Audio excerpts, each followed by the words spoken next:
Justice Department has charged 4 current and former Louisville Metro Police Department officers with federal crimes related to Ms. Taylor's death. That Louisville Police Detective Joshua Janes and Sergeant Kyle Meany drafted and approved what they knew was a false affidavit to support a search warrant for Ms. Taylor's home.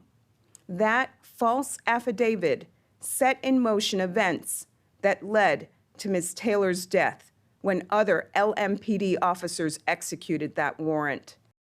So that happened today. 4 current and former Louisville police officers involved in that botched 2020 raid on Breonna Taylor's home now federally charged in connection with her shooting death.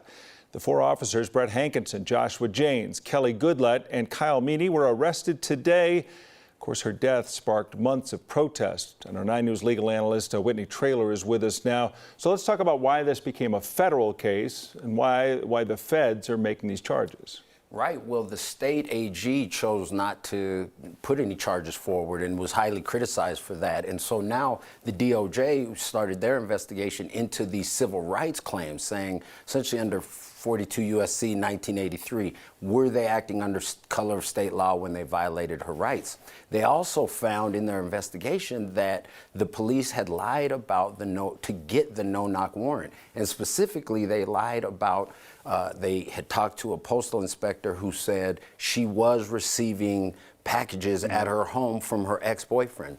In reality, that wasn't the case. She hadn't even been involved with the boyfriend for 2 years. So these things led to the no-knock, and of course the no-knock is what led to ultimately her being shot 8 times. And they emphasized that she would be alive today if there hadn't been this pattern, and the fact that the officers were actually able to get together after the fact and kind of come up with their story. Right. It's really concerning that they lied to get these are the allegations from the DOJ, and of course they haven't been able to present a defense yet, but the DOJ has done a thorough investigation, and they're still investigating a pattern in practice. That's a separate investigation saying, look, has this been going on? Is this for a long time systemic? Right.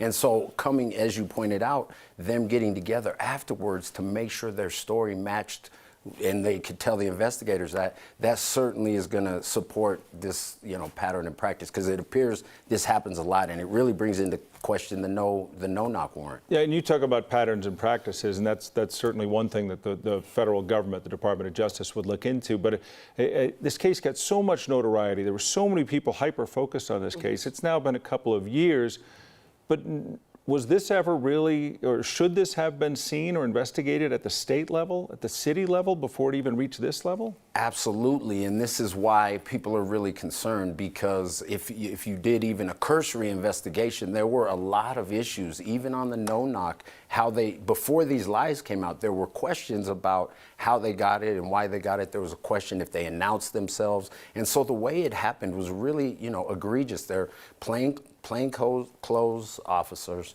They lied to the allegations that they fabricated the warrant. Then they batter-rammed the door. They're in plain clothes. They don't announce themselves. There's a question about whether or not they did. Right. The current boyfriend was there with a legal weapon and fired a warning shot. They, in return, shot 32 rounds, 8 of them hitting Breonna Taylor, who obviously didn't even have a firearm. So. Well, it'll be interesting to see how they make their case, and if this happens in other police jurisdictions down the road. Thank you, Whitney. Sure. We appreciate it.